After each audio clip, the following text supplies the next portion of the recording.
आज नुआ ये बरगढ़ रे आमर धान बिक्री आरंभ होइछि, धान किणा आरंभ होइछि, धान प्रोक्योरमेंट आरंभ होइछि। मते खुशी लागुछि जेठी बहु संख्यार कृषक आज निजर धान धरिकी आछंती। आज गोटे खुशीर माहौल, कृषक माने प्रथम थर पाई 3100 टंका पर क्विंटाल पाइबे। सरकार जोटा कथा कहिसंती तांकर प्रतिश्रुति रक्षा कले। माननीय मुख्यमंत्री कहिथिले जे मंडी को ये दलाल मुक्त करवा एवं काटनी छटनी बंद हम ये सब जिनस आम पूरा निर्देश देचु प्रशासन को। कटनी छटनी ए वर्ष हम ना एवं दलाल मुक्त हम आ कृषक डायरेक्ट तांको खाता रे 3100 टका पाइबे। ये हूँ बहुत बड़ खुशी खबर।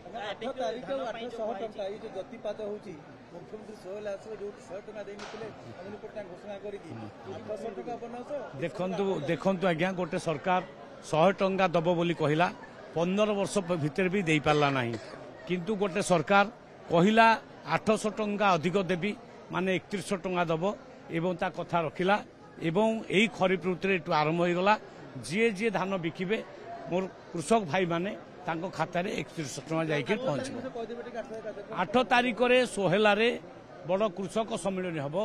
सेतरे माननीय मुख्यमंत्री आसीबे आउ 800 टंकाटा स्टार्टिंग करिवे, रिलीज करिवे। सर एनालाइजर मशीन को नहीं चासी जो असंतोष रहउचंती, एनालाइजर मशीन को नहीं जो कहउचंती चासी को भितरे जो ताकर परिचालन रहिछि ताको मन रे असंतोष रहिछि, केमती हेबो को मान हेबो, केमती जांच हेबो ताको नहीं कहले। एफएक्यू मान देखंतु, जदी एफएक्यू मान न आनिबा ताले केमिति धानटा निया जिवो आउ 3100 टका देई हबो कि? तेणु एफएक्यू मानर धान देले कृषक माने जो मिलर माने नेबे तांकर एटा कंडीशन। तेणु आमे सबु कृषक मानकु निवेदन करचु एफएक्यू मानर धान आनंतु। एफएक्यू मान माने सुखिला धान, सेतरे काठी कुटाठू नेकरी विभिन्न आउ ये जिनस अलिया जिनस किछि नथिबो। ए तो देखंतु जोठी खोला मंडी नाही सेठी टेम्परारी व्यवस्था हबो, टेम्परारी शेड लगा जिवो, टेम्परारी सेठी लैट्रिन बाथरूम करा जिवो, टेम्परारी सेठी बसिबा पई चेयर फार रो व्यवस्था करा जिवो, पानी रो पीवा पानी रो व्यवस्था करा जिवो। किंतु कालक्रमे सेगुडा को आमे परमानेंट शेड करबा, परमानेंट घर करबा, ए सब जिंस आमे कर दबो। लघुचाप पई आमे प्रत्येक जगह रे सफिशिएंट प्लास्टिक रखिछु।